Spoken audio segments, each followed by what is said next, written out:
how do we make technology more inclusive for people living with a disability? That is the goal of today's discussion. We have startup founders, we have people working with accelerators, and of course we have people with a lived experience of disability. And we're going to start with Steve Ralph. Now, Steve works with a digital assistant company out of Australia called Maslow. Steve, how did you get involved in the first place? About 2.5 years ago, I suffered a spinal cord injury from just a simple diving accident, and I bumped my head, which caused a fracture in my neck, which led to a spinal cord injury. And through my rehab journey, I actually met the founders of Maslow and started working with them and coming on board to help to improve that rehabilitation process that I was going through for other people in the future. So walk me through how a day in the life for you right now changes when Maslow enters the equation.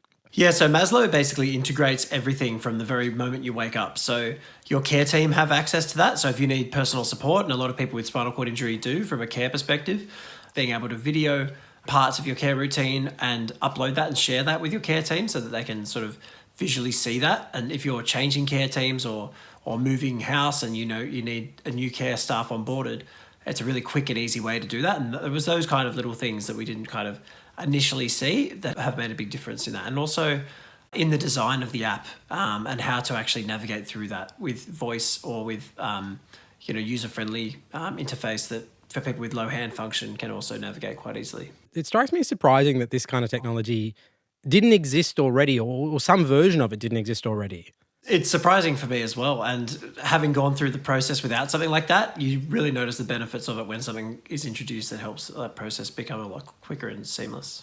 It's worth pointing out that Maslow is part of an incubator called Remarkable, which is an accelerator for startups that are inclusive for people that live with a disability. And Peter Horsley is the founder. Peter, thanks so much for joining us today from your place. Thank you for having me. What sort of responses did you get? Who were the sorts of people or the sorts of organisations that wanted to be a part of it? We had one startup in particular that had designed we're using 3D printing and 3D manufacturing.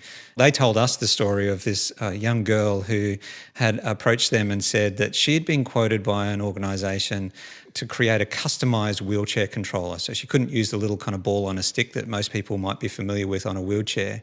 She was quoted $1,000 and was told it was going to be 6 months before she could get that customised wheelchair controller. And these guys were engineers and they were 3D manufacturers, and they were saying, look, this is crazy. Like, we can do this in a shorter period of time. So they literally met with her, and in about 45 minutes, she walked away with 10 of these things, all at the cost of less than 50 cents. And so we said, that's great, that's fantastic, amazing, but how many people need customised wheelchair controllers in Australia? And they said, well, maybe she's probably half the market in Sydney. So we've got to find a market for the technology and the kind of thing that you're doing. And so that's what Remarkable does. It kind of helps people go, okay, well, what's the impact that you're trying to have with people with disability? Let's co-design that with them. And then also let's try and find a sustainable commercial market for that so that you can have this ongoing impact that keeps going. We're also joined by Heather Morrison, who, along with her brother, Andrew Gerza, co-founded a company called Handy. Now, Heather, can you just explain for people that have never heard of it before, exactly what is Handy? We are on a mission to put pleasure within reach, particularly for people with disabilities.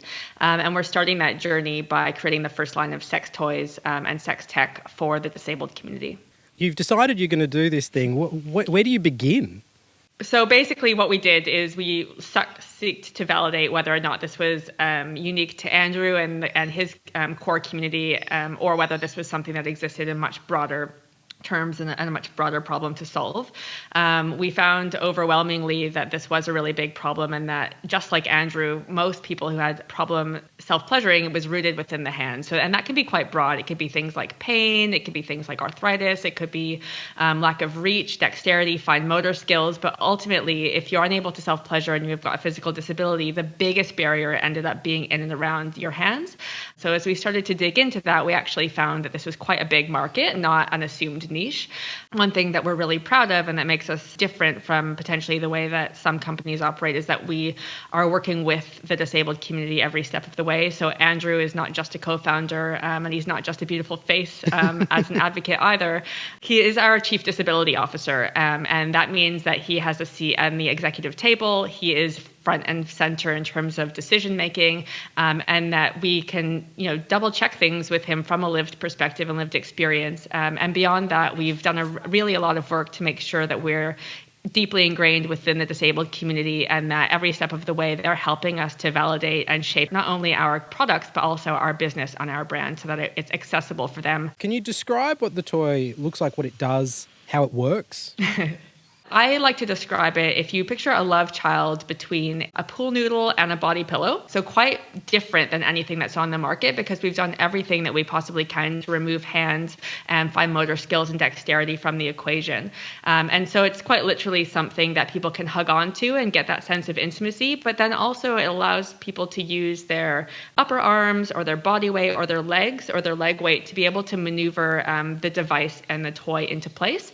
And then the middle section will either vibrate or be an insertable sleeve depending on which sex organs you have, or you can get both. It's totally up to you. No judgment on our side. Steve, is there anything in this space between the relationship between living with a disability and technology that you think people don't understand that they really should? If I had suffered this injury 25 years ago, how different my life would be in terms of the independence and in terms of what I'm able to do. Like, I've got a job that I really enjoy, work on projects such as Maslow, and I can get around pretty easily. I've got access to all the technology that I need to do all those things. Without those things, I couldn't live independently. I couldn't do any of that. So I think that's just a nice thing to highlight, and I think it's a really exciting time to kind of see the next developments that are coming out that are going to make things even easier and better. There is lots more of this discussion. You can also hear from Heather's brother joining us from Canada in the podcast. Download this show, and it is available now.